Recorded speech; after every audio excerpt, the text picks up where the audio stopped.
Happy 2025, guys. Thank you so much for tuning into this week's episode of the Real Estate Talk Show, Home Buying 101 with Sebastián Córdoba, Mr. Clear to Close. Guys, this year, brand new year, we want to stay focused on what's going on in the local real estate market. We want to make sure that you guys have all the information that you need to be able to make a wise decision and buy or sell your property this year, right? So super excited because I have a guest, a very special guest, a friend, and also a local real estate agent who has been here on the show before. Super excited because I have Thomas Itemere, and he's from Century 21 XL Realty. Guys, please, big round of applause, make some noise, and if you got some firecrackers, this is the time to light them up. Let's go, guys.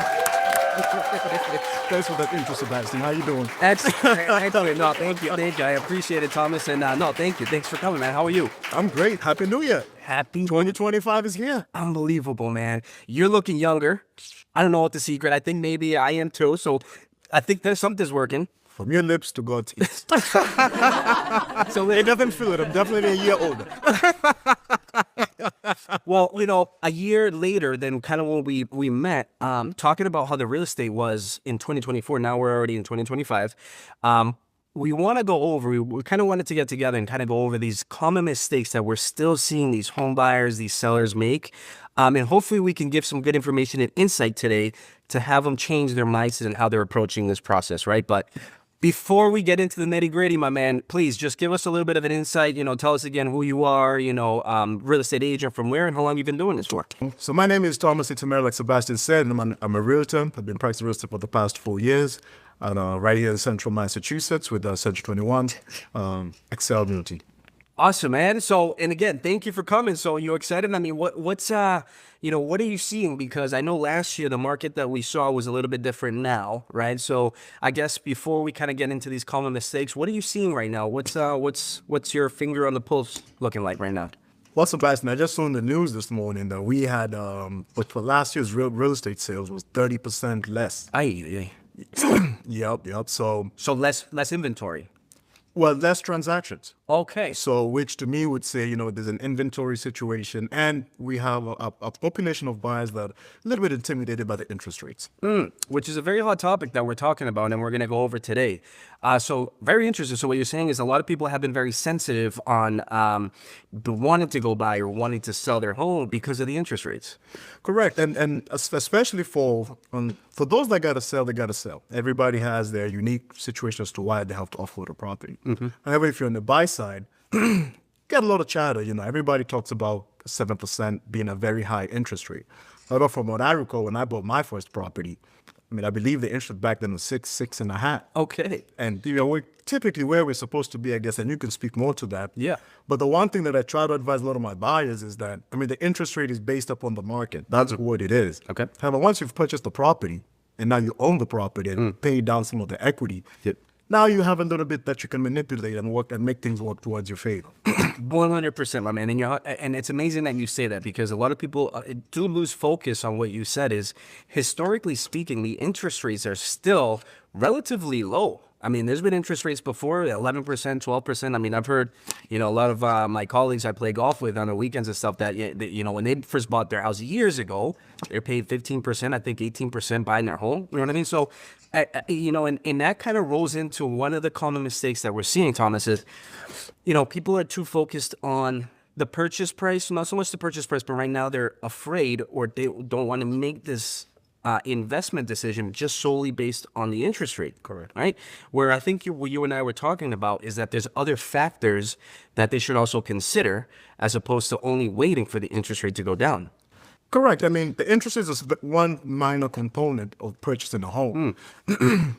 And which is something that, you can manipulate that over the course of the ownership of the home. Okay. Now, sometimes, I'll have a buyer that says, well, their school of thought is to wait until the interest rates come down. However, in my mind, if you can afford at what the interest rate is right now, yes, well, then you can afford that property. Yes. And you can afford the property. I'd say go ahead with it. Yes. Because that time would come 6, 7, or however many months or years after the fact, and the interest rates do come down to what we saw, pandemic days. Yeah. But now you own the property. Yes. You don't have to worry about the cost of the property because you have ownership, and now you can manipulate the interest rate to have a more favorable payment. Or Absolutely. do a cash out, as you're aware of. No, absolutely. I love it, Thomas, and you're right. So basically, I think one factor that you're touching on right now is, yeah, the interest rate is very important, right? But one of the biggest mistakes that we're seeing is people have been waiting for months, now maybe years, for the interest rates to drop back down into the pandemic years, right? Yeah. So what has that caused, right? Statistically speaking, and we can pull charts off, and we can sit down after and kind of go over this, but it actually costs you more in the long run, right? If you wait to purchase a home, Correct. right, and purchase at a lower interest rate with a higher purchase price versus you buying right now at a lower purchase price at an okay interest rate. Correct. Like you said, if you're okay with this monthly payment, think about this as your worst case scenario, right? Because in the future, the market gets better, hopefully in a year, less, or 2 years, or whenever the market does get better. Now you're able to refinance in this monthly payment, which was your worst case. Now you're in a better case because you're in a better monthly payment. And like you said, now you've built some equity, right? Correct. You haven't been paying rent and paying somebody else's mortgage and building their equity. Now you've got your own equity that you can play with. So You got your own equity, Sebastian. And another thing about it too is that over the course of ownership, however that time is, you have been making payments, which has reduced your principal. yes. So in the rule of thumb of real estate, it should typically appreciate. So something that you may have potentially purchased at, say, $450 now could be potentially worth $500, and here you are with a principal balance that is potentially less than $400. There you go. So now you have $100,000 worth of equity.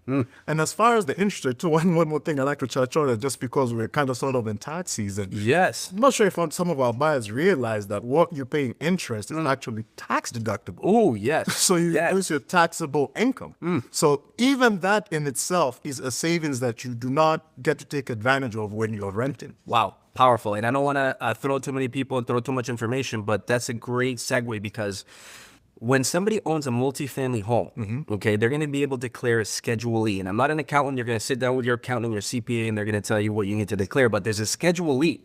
And on this Schedule E is what you're going to declare your total rents minus all the expenses and the costs. One of those costs is the interest that you pay on your mortgage, correct? What I use for income is the net pay, which is the bottom line number. Usually it's negative after all these expenses, but I get to add back different expenses. Depreciation, your insurance you're paying, the real estate taxes, the interest rate you're paying on your mortgage. So that's an expense you get to save some money with, the IRS. But for me, it's income that we get to use to then boost up your income to buy. Fantastic news. How- I didn't know that. Yeah, Let me know. You're welcome. That's why you're the best at work. Rewind that, please. Did I check you? Well, man, no, listen, man, and this is exciting because I'm getting a bunch of notifications and all these questions that are coming up, and I think another question that they're saying that's coming up is saying that, another common mistake is don't focus so much on the purchase price, focus more on the monthly payment, which is kind of what we're talking about, right? So it's not a matter of you saying, hey, listen, I'm qualified for a $500,000 home. I'm gonna buy a $500,000 home. No, you gotta be comfortable with that monthly mortgage payment as well. And that's why I like working with you, Sebastian, because you do a phenomenal job at highlighting these differences when it comes to these buyers. I typically explain to most of my buyers in as far as that payment goes, or that the cost of the home goes. A house in Marlborough that's $400,000 is not the same property in Worcester at $400,000. Yes. Because we all have also the taxes that have to get paid. Yes. Which, based upon the location, size, and this, that, and the other, those could make those manipulate that end payment. Yes. And unless you're selling the house, you're the one that's getting the check. Correct. But if you're buying, you kind of want to focus on what's in your budget, what can you really truly afford before you commit yourself, because we don't want to get anybody in trouble. That's not what we do. I love that, yes, because the idea is for, when you buy a property, it should be a good experience. It should be putting you in a better financial position where in 3 months, 6 months, in a year, you want to call, hey, Thomas, hey, Sebastian, hey, realtor, hey, lender, I want to buy my next house. Correct. You know, I'm in a better position. Thank you so much. I want to buy my next house. Or, hey, my family now wants to, you know, kind of learn from you guys, and I want to buy and be able to help them build some equity. So I think, you know, a lot of good professionals aren't only focused on this one transaction. They're really focused on making sure that you're set for the rest of your financial career, right? Correct. So you want to reach back out and then take more advice and help your family and friends too. So. Yep. I mean, but so we're winding down with time. I know we have more questions coming up, but what's something else you kind of coming across? Maybe another mistake that you see that you want to just nip it in the bud right now so we can get it out there on social media and tell them no more. You know, no more. Well, No fuss. well, sometimes you have a set of buyers who feel as though they are overqualified regardless. You know, you really want to get a professional, either myself or yourself, to really walk you through the process of how to buy a home in this day and age. Ooh. You know, you cannot go by Cousin Susie or Uncle Joe. Who bought 15 years ago? 20 years ago. You know, we got pickup trucks right now that cost more money than what Uncle Joe bought his house for. So, I mean, it's a different market. It's a different monster. And you want to be able to elaborate and explain to our buyers and sellers, but you want to be very, you know, articulate and make sure that they fully understand the entire process and how it goes. Because every small mistake could cost you, as you're aware. Yes. And the idea is for you to work with professionals that want to help you avoid making those mistakes and cost you money in the long run. So that's powerful, you know, and you know, I think this, you know, reach out to your local lender, reach out to your local realtor. The idea is for you guys to get informed and work with the right team. You know, we're going to share our contact info after, but you know, besides that, Thomas, what else? I mean, another issue or another mistake that I'm commonly seeing, right, is before we let these beautiful people go, is credit cards and debts. You know, right now it's tax season, right? So it's very important for you to be able to work with your accountant, your CPA, and make sure you're working with them to, especially if you're self-employed, that you're working with them so you're putting your tax returns in a positive manner to be able to buy your home this year. Okay, so that's one thing I'm seeing where definitely work on your credit accounts. Maybe, you know, you don't want to pay off the highest balance. You want to more focus on the highest monthly payment on the accounts that you have, right? So, Thomas, before we leave these beautiful people here who are tuned in, I see them notes going and these pages, and I think we need to get this guy more pens running out of the ink. You know, leave us, I guess, with a little bit of advice, a little bit of insight, maybe one piece of nugget that you want us to kind of go home and think about and make sure that, you know, we think about whether it's a good time to buy or maybe we should wait. Well, in real estate, I look at it more of a marathon and not a sprint. And in the words of one Eliud Kipchoge, he says that the best time to plant a tree is 20 years ago. The next best time to plant a tree is today. If home ownership is something that is important to you, and you want to see that for yourself and your family, the best time to do it is now. If you're ready right now, reach out to a guy like myself, reach out to Sebastian, make it happen, because there's no better time as now. Wow. Present. Wow. It is a present. Love it. That was powerful, man. Thank you. I appreciate that. And wow, so guys, we're gonna leave all of our contact information. Reach out, ask questions, you know, comment, share it, like it, subscribe. And the idea is for you guys to take some information out of this, apply it towards your own decisions.